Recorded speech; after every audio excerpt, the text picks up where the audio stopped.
ಮೂಳೆ ಸಿಕ್ಕ ಸ್ಥಳದಲ್ಲಿ ಪರದೆಯನ್ನ ಅಳವಡಿಸಿದ್ದಾರೆ ಪೊಲೀಸರು. ಅಗೆದ ಮಣ್ಣಿನಲ್ಲಿ ಶೋಧ ಕಾರ್ಯ ಮುಂದುವರಿತಾ ಇದೆ. ಇನ್ನೇನಾದ್ರೂ ಸಿಗಬಹುದಾ ಅಲ್ಲಿ ಅಂತ ಮತ್ತಷ್ಟು ಅಗೆಯುವಂತೆ ಮನವಿ ಮಾಡ್ಕೊಳ್ತಾ ಇದ್ದಾನೆ ಅನಾಮಿಕ. ದೂರು ಕೊಟ್ಟನಲ್ಲ ಆತ. ಮೂಳೆ ಸಿಕ್ಕಂತ ಸ್ಥಳದಲ್ಲಿ ಪರದೆ ಅಳವಡಿಸಿದ್ದಾರೆ ಪೊಲೀಸರು. ಆ ಮಣ್ಣು ಅಗದಿದ್ರಲ್ಲ, ಆ ಅಗದಿರೋ ಮಣ್ಣಲ್ಲೇ ಇನ್ನೊಂದಷ್ಟು ಶೋಧ ಕಾರ್ಯ ಮುಂದುವರಿಸ್ತಾ ಇದ್ದಾರೆ. ಮತ್ತಷ್ಟೇನಾದ್ರೂ ಸಿಗಬಹುದಾ?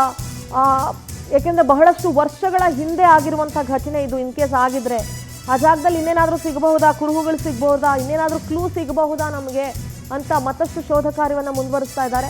ಸರ್, ಇಷ್ಟೇ ಸಾಕಾಗಲ್ಲ, ಇನ್ನೂ ಸ್ವಲ್ಪ ಅಗಿರಿ, ಜಾಸ್ತಿ ಇನ್ನೇನಾದ್ರೂ ಸಿಗುತ್ತೆ, ಇನ್ನೂ ಸ್ವಲ್ಪ ಡೀಪ್ ಆಗಿ ಅದನ್ನ ಅಗಿರಿ ಅಂತ ಆ ಅನಾಮಿಕ ವ್ಯಕ್ತಿ ಮನವಿ ಮಾಡ್ಕೊಳ್ತಾ ಇದ್ದಾನೆ. ಜೊತೆಗೆ ಇದು ಒಂದು 15-20 ವರ್ಷಗಳ ಹಿಂದೆ ಅಥವಾ 10-15 ವರ್ಷಗಳ ಹಿಂದೆಯ ಘಟನೆ ಆಗಿರೋದ್ರಿಂದ ಅಥವಾ ಕಥೆಗಳಾಗಿರೋದ್ರಿಂದ ಮಣ್ಣು ಮುಚ್ಕೊಂಡಿರ್ಬೋದು. ಯಾಕೆಂದ್ರೆ ಅದು ಕಾಡಿನ ಜಾಗ, ಮತ್ತೆ ಅಲ್ಲಿ ಮಳೆ ವಿಪರೀತ ಆಗ್ತಾ ಇರತ್ತೆ. ಮಣ್ಣು ಮುಚ್ಕೊಂಡಿದ್ದು ಅದು ಸ್ವಲ್ಪ ಎತ್ತರ ಆಗಿರ್ಬೋದು ಆ ಸ್ಥಳ. ಹಾಗಾಗಿ ಮತ್ತೊಂದಷ್ಟು ಆಳಕ್ಕೆ ಅಗಿರಿ, ಅಲ್ಲಿ ಇನ್ನೇನಾದರೂ ಸಿಗುತ್ತೆ ಅನ್ನುವಂತಹ ವಿಚಾರವನ್ನ ಅಲ್ಲಿನ ಅನಾಮಿಕ ವ್ಯಕ್ತಿ ಯಾರಿದ್ದ, ಅಂದ್ರೆ ಶವಗಳನ್ನ ನಾನು ಹೂತಿಟ್ಟಿದ್ದೀನಿ ಅಂತ ಹೂತಿಟ್ಟೆ ಅಂತ ಯಾರು ಹೇಳ್ದ, ಅಥವಾ ಆ ಆರೋಪ ಯಾರು ಮಾಡಿ ದೂರದಾರ ಯಾರಿದ್ದ, ಆತ ಮನವಿ ಮಾಡ್ಕೊಳ್ತಾ ಇದ್ದಾನೆ.